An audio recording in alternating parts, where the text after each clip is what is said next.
police were just here, and apparently someone online is trying to get me arrested or something for indecent exposure because I posted a photo yesterday of me and Ari on the driveway and I was wearing a towel. She was known simply as Wheelchair Rapunzel, real name Alex Dacey. But behind the glow of her ring light and the wave of supportive comments, something darker was forming. A secret so disturbing it would twist her image from inspiration to infamy. Because just months ago, Alex Dacey wasn't being praised anymore. She was being charged with lewd and lascivious contact with a minor. How does a woman once celebrated for breaking stereotypes end up accused of preying on a year-old boy? How does someone go from disability advocate to criminal headline? This is the story of how the internet's Wheelchair Rapunzel became a name whispered in disgust, and how the very platform that built her, TikTok, might have helped hide the truth for far too long. Alex Dacey's rise wasn't overnight, but it was real. She built her platform on vulnerability, sharing everything from chronic pain to her recovery from drink addiction. She didn't try to look perfect. In fact, imperfection was her brand. She talked about body image, loneliness, and disability,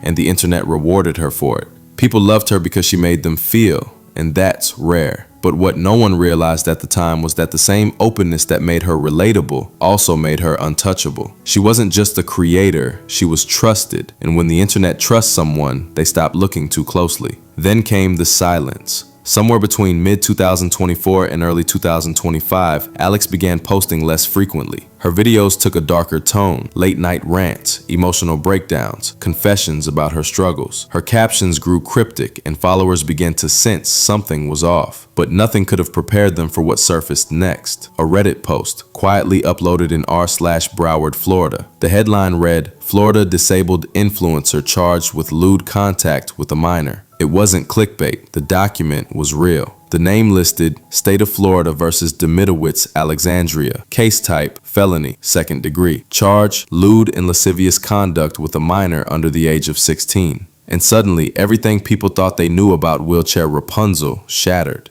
According to the Kurt affidavit, Alex, allegedly unconscious, met a year-old boy in the elevator of her apartment complex. The story that followed was the kind of thing no one wants to believe. It claimed she invited him in, offered him drink, and eventually led him into situations no adult ever should. Let me read you guys the police report, because it paints a pretty disgusting picture. I met with RP, who advised of a very unusual incident that occurred at 4/13/25, involving her son. The father dropped him off around 7:30 p.m. She received a text that he was downstairs and awaited his arrival. She grew concerned when she noticed that he had not come to the apartment. She looked at his location and saw it was still in the building. She sent a few texts before she went down to look for her son. She finally received a text from her son stating that he was helping a disabled person enter their apartment, later identified as Alex. She was relieved that he was okay. When she asked when he was coming home, he did not respond, and she began the call, but got a message saying that he was still at apartment 308 helping. The mother became frustrated and went downstairs to see what was going on. When she knocked on the door, her son opened it, and they went home. It wasn't until later that her son told his mother what he had to do, which upset her and caused her to notify the authorities. Her son said that Alex asked if he could help her take a bath, which he obliged, and helped her undress and enter the tub. He then waited until she was done and helped her out of the tub. He then had to make her bed and help her clothe herself. When his mom heard about this, she became upset as she mentioned, what type of person would ask a kid to help them take a bath? I then spoke to the son. It should be noted that he was alone, and his mother was not within earshot of the conversation. He explained that when he got home around 7:30, he made his way to the elevator. While there, Alex also entered the elevator. She began making small talk, asking what the Florida public school system was like and how old he was. He replied, and was then asked if he was able to assist her with getting into her apartment. He agreed and helped. While inside, he asked if that was all, and Alex asked him if he could assist her in taking a bath. He found the request rather unusual, but asked himself, what would Jesus do? With little hesitation, he helped Alex undress and helped into the tub. While there, he advised that he did not look, as it would be disrespectful, but Alex made another unusual request when she asked if he could get her a beer. He was confused by the request, as he told her that he's underage. He advised that he didn't want to make it seem like he was not being helpful, so he went down to the valet and asked, but they obviously did not give him the alcohol. When he went back up, he then helped out of the tub and proceeded to help her get dressed for bed, make her bed, and put on a mask that assisted her with sleeping, at which point his mother was knocking at the door, demanding that he go back home, and that the woman should be ashamed as she asked a kid to do those things. I then spoke to Alex, who advised me that she did not mean any harm. She stated that she has had a lot of issues obtaining a state nurse who works around the clock. She advised that her roommate is usually there to help, but with her roommate's new engagement, she is almost never home. She stated that she saw this as an opportunity to have someone help her get to bed, so she took a chance to ask for help. She advised that the son was nice and helpful and that she was unstable at the time, as she stated she came from the wharf. I'm assuming that's some kind of bar. She mentioned that her judgment should have been a lot better, but she needed someone to assist her with getting to bed. When questioned about the purchase of beer, she stated that she asked if he could use the Uber app to order a beer for her, specifically for her, but when the delivery arrived, it was ginger beer. Due to the nature of this incident, the Special Victims Unit detective was notified, and that's where her story breaks completely, because whether she meant to or not, the image she built was now gone forever. The influencer who once used her platform to speak about strength and survival was now accused of preying on innocence. It's hard to describe the reaction online, a mix of disbelief, anger, and denial. Some defended her, saying she couldn't have done it. Others pointed to her long history of instability, the addiction, the emotional spirals, the desperate GoFundMe campaigns, and said they saw it coming. But beyond the noise, there's something haunting about her downfall, because Alex's story isn't just about crime. It's about the way the internet creates gods out of humans and then watches them burn when their flaws surface. We don't just consume their content, we consume them. As her case began spreading across Reddit, TikTok remained mostly quiet. Her account stayed up. Videos continued to rack up thousands of views, cooking clips, mom life confessions, recovery updates, all while curt filings painted a much darker picture. How could a story this serious stay hidden in plain sight? How could a platform known for its outrage culture ignore one of its own creators facing charges like this? That's where this story gets darker, because this wasn't just about one woman's crime. It was about how parasocial relationships, the one-sided connections we form with creators, can blind us. Fans didn't want to believe it. They didn't want their hero to be a villain. And so for months, silence replaced accountability. Alex Dacey wasn't just wheelchair Rapunzel anymore. She was something else. A mirror of everything broken about internet fame. The way pain becomes profit and vulnerability becomes armor. But her case was only just beginning, because the deeper you look into Alex's story, the addiction, the course-totity battle, the collapsing image, the more you realize this wasn't an accident. This was a slow motion unraveling, broadcast to millions, and no one stopped it.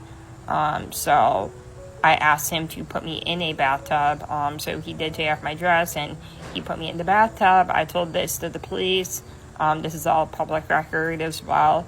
And to me, it wasn't weird because at the time, one, I was drunk and all I really wanted was to get pee off of me.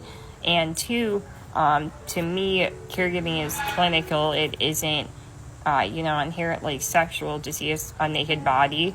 But obviously, this kid was younger, and it was not a very good decision on my part, obviously. So he did not touch me or anything. He just took off my dress, put me in the bathtub, and I just sat there, let my body, kind of rinse off for a minute. And yeah, essentially, he helped me do some stuff around the house a little bit, and I asked him to put me in my bed with my BiPAP on, and he did. He was very kind. At that point, his mom had been calling, and he wasn't really answering, so I was like, no, just answer. You could tell her my unit number, have her come down, and I just want to thank her for you helping me in this really, really hard time that I'm going through right now with the lack of care. At that point, I was already in my bed, and his mom did come down when I was in my bed, so I didn't even see her or anything in her face, but she just started yelling at me, and she was very, very upset. That was when the next day, the police showed up to my apartment, questioned me. I told them the truth. I told them everything. And at that point, it was very, very scary because I, was basically accused of being a predator, and everyone online, this is everywhere. This is on TikTok. This is on Facebook. Everyone's been posting about it. And I'm not a predator. Anyone that knows me in my real life knows I'm not a predator. Anyways, I think the kid, don't even remember his name. That was it. And then, yeah, like I said, like 2 months ago, whatever, a month and a half, you guys know the timelines better than me.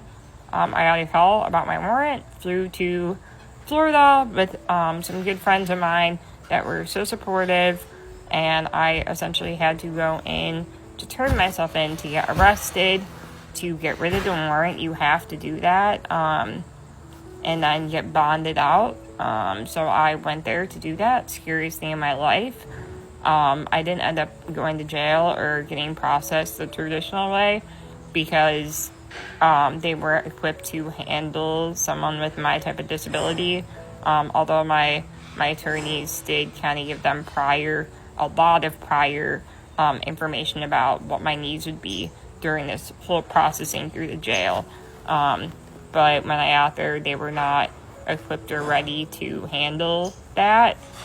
So I ended up getting fingerprinted right in the courtroom. Yeah, this is already 7 minutes.